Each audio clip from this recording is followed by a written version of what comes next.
बोलिए शंकर भगवान की जय, बोलिए वृंदावन बिहारी लाल की जय, बोलिए नाथों के नाथ भोलेनाथ की जय। उस समय की बात है जब नाथों के नाथ भोलेनाथ नारी के रूप में उस वृंदावन बिहारी लाल के रासलीला में गए थे। मैं गायक आलमराज, गीतकार पूना बाबू, संगीतकार काका जी, एंगल म्यूजिक के माध्यम से आप सभी शिव भक्तों के बीच में ये भजन पेश कर रहा हूँ। कोई त्रुटि हो तो क्षमा कीजिएगा। हमेशा की तरह माता पार्वती श्री कृष्ण भगवान के रासलीला में जाने के लिए तैयार हो रही थी। तभी देव के देव महादेव वहां पहुंचे और माता पार्वती के साथ रासलीला में जाने के लिए जिद करने लगे। माता पार्वती के लाख मना करने के बाद भी भोलेनाथ अपने जिद पे अड़े रहे।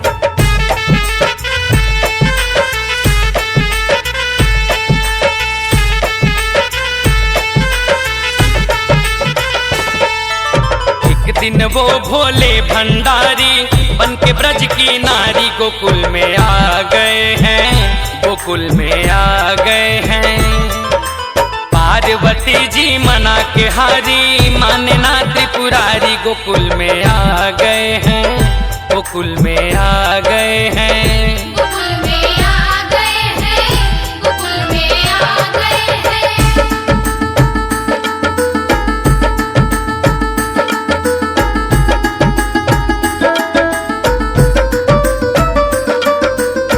भगवान भोलेनाथ ने पार्वती मैया को समझाया और कहा कि बहुत दिनों से मेरी लालसा लगी है उस रासलीला को देखने के लिए। हे गौरा, कम से कम एक बार उस रासलीला में हमें भी ले चलो।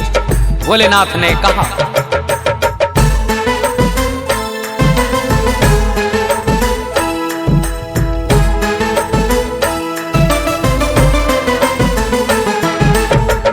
पार्वती से बोले मैं भी चलूंगा तेरे संग में, राधा संग श्याम नाचे मैं भी नाचूंगा तेरे संग में।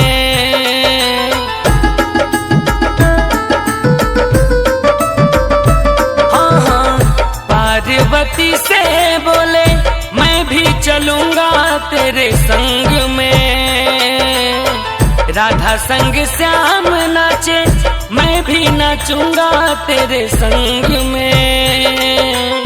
रास रचेगा ब्रज में भारी, मानो बात हमारी गोकुल में आ गए हैं, गोकुल में आ गए हैं, गोकुल में आ गए हैं, गोकुल में आ गए हैं।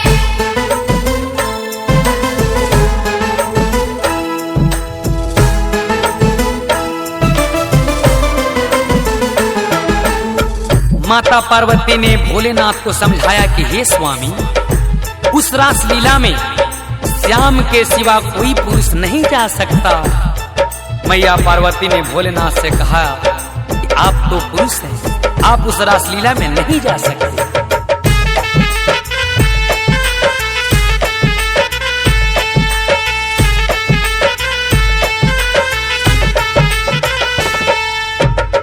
ओ मेरे भोले स्वामी, कैसे ले जाऊं तोहे साथ में, श्याम के सिवा ना कोई पुरुष जाए उस रास में।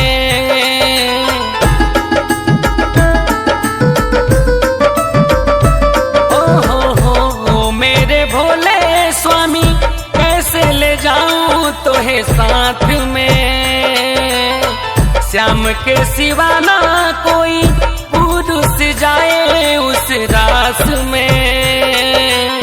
हंसी करेगी ब्रज की नारी, मानो बात हमारी गोकुल में आ गए हैं, गोकुल में आ गए हैं, गोकुल में आ गए हैं, गोकुल में आ गए हैं।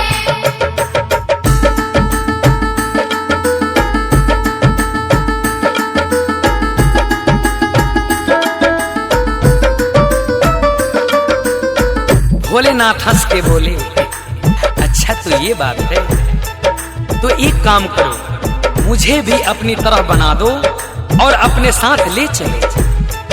तुमसे कोई पूछेगा तो बता देना कि यह मेरी सहेली है। भोलेनाथ ने गौरा माता से कहा।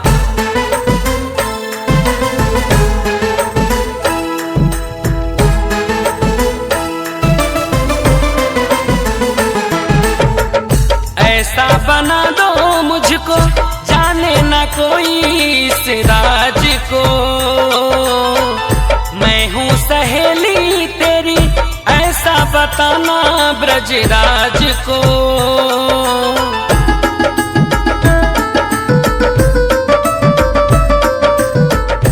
ऐसा बना दो मुझको जाने ना कोई इस राज को, मैं हूँ सहेली तेरी ऐसा बताना ब्रजराज को। आँख में गजरा जुड़ा में गजरा पहने के लाल साड़ी गोकुल में आ गए हैं, गोकुल में आ गए हैं। गोकुल में आ गए हैं, गोकुल में आ गए हैं।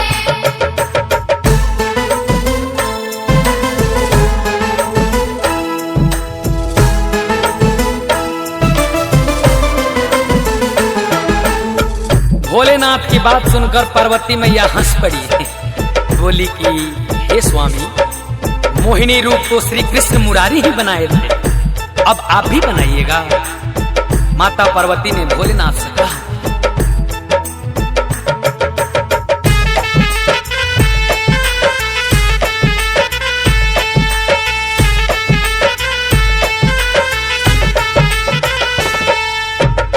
पार्वती हंस के बोली, बलिहारी जाऊं इस रूप पे, चमक रहे हैं ऐसे शीशा चमकता जैसे धूप में।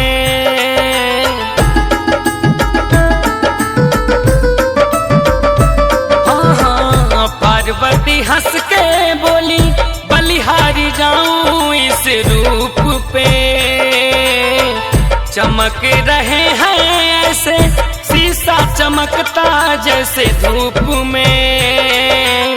मोहिनी रूप बनाए मुरारी, अब है आपकी बारी, गोकुल में आ गए हैं, गोकुल में आ गए हैं। गोकुल में आ गए हैं, गोकुल में आ गए हैं।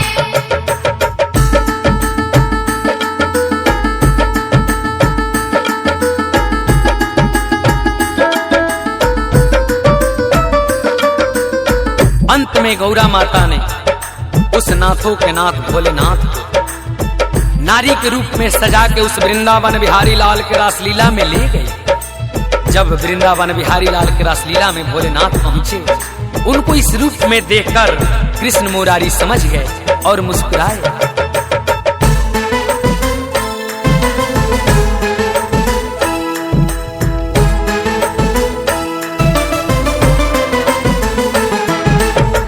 देख कर श्याम जी समझ गए सारी बात को,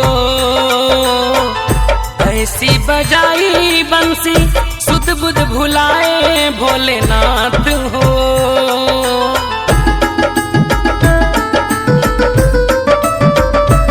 ओहो, देख कर श्याम जी समझ गए सारी बात को, ऐसी बजाई बंसी सुध बुध भुलाए भोलेनाथ हो। सर से सर की साड़ी देख के मुस्काए बनवारी, गोकुल में आ गए हैं, गोकुल में आ गए हैं।